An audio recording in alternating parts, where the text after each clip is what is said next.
فرمانے لگے اب تیرا مکان بنانے کے لیے بھی اللہ کے بندوں کی پشتوں پر اینٹیں رکھی جائیں گی.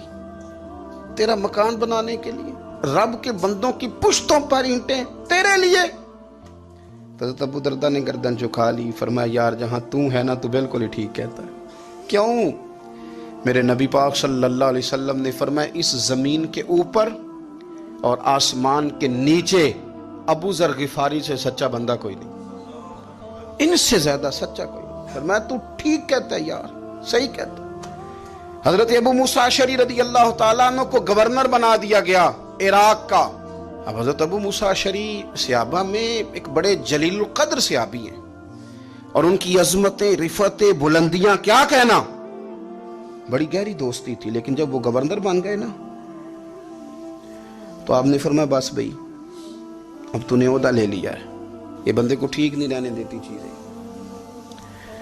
اب تو عہدے میں چلا گیا. بڑی مدت کے بعد ملاقات ہوئی حضرت ابو موسیٰ اشعری کے ساتھ. وہ دوڑ کے آئے حضرت ابو ذر غفاری کے گلے ملنے, میرا بھائی میرا بھائی. فرمایا پیچھے ہٹ جا, میں نہیں تیرا بھائی, تو گورنر ہے, میں غریب آدمی ہوں, اپنا کام کر. پھر دوڑ کے آئے. فرمایا ابو ذر تو میرا بھائی ہے یار, اکٹھے پڑھتے تھے حضور. فرمایا نہیں, جا تو نہیں میرا. پھر آئے. جانتے تھے نا یہ سچا بندہ ہے, یہ سچا بندہ ہے, یہ تقریروں والا نہیں, صرف وعظوں والا نہیں, اس کے اندر بھی بڑی سچائیاں ہیں. قریب آئے, آ کے کہا یار تو میرا بھائی ہے, میرے سینے لاگ. فرمانے لگے تو تیسری بار آیا ہے, مومن ہے, میں منہ نہیں موڑ سکتا, پر پہلے مجھے بتا گورنر بننے کے بعد تو نے مکان کتنے بنائے, باغ کتنے لگائے, چکیاں کتنی لگائیں, کتنے تو نے چیزیں بنائی ہیں, پہلے بتا. تو حضرت ابو موسیٰ اشعری نے ان کا ہاتھ پکڑا, رونے لگے. کہنے لگے جس محبوب سے تو نے تربیت لی ہے میں بھی انہی کا نوکر ہوں. جن کپڑوں میں میں عراق گیا تھا میرے آج بھی وہی ہیں یار. کیا بات کرتا ہے تو, میرے وہی ہیں. مجھے بتا اگر یہ عہدے خدمت کے ہم نہیں لیں گے تو پھر کیا ظالموں کو دیں گے, غیروں کو دیں گے؟ نہ کر, کچھ نہیں بنایا. حضرت سیدنا ابو موسیٰ اشعری رضی اللہ تعالیٰ عنہ روئے, اور جب کہا نا کوئی شے نہیں میرے پاس, تو فرمایا اچھا چل آ جا, پھر سینے لگ جا, تو واقعی میرا بھائی ہے. پھر حضرت ابو ذر غفاری نے محبت فرمائی. وہ درویشی, وہ فقیری, وہ سادگی, وہ نورانیت, وہ دل کے ساتھ اندر. ہمارے تو بہت سارے لوگ ہیں جو کہتے ہو کہاں لے جانا ہے مال, کیا ضرورت ہے مال کی, ہر وقت مال کی مخالفت کرتے ہیں. لیکن دل ان کا کہتا ہے کہ آئے صحیح, کسی طریقے سے پہنچے صحیح. حضور نے فرمایا بعض لوگوں کی زبانیں شہد سے زیادہ میٹھی, دل بھیڑیے سے زیادہ خطرناک. اوپر سے کہہ کچھ رہے ہیں, اندر حالات کچھ اور ہیں. لیکن حضرت ابو ذر غفاری رضی اللہ تعالیٰ عنہ دوری دولت سے, آپ فرماتے کیوں ہیں لوگوں کے پاس مال, کس لیے اتنا مال جمع کیا ہے, کیا ساری غریبی ختم ہو گئی؟ اور اگر آپ نے ابھی تک ہمارا چینل سبسکرائب نہیں کیا تو فوراً سبسکرائب کیجئے, ساتھ ہی بیل آئیکن پر کلک کریں تاکہ مزید آنے والی ویڈیو ہیں وہ آپ کو وقت پر ملتی رہیں. اللہ حافظ.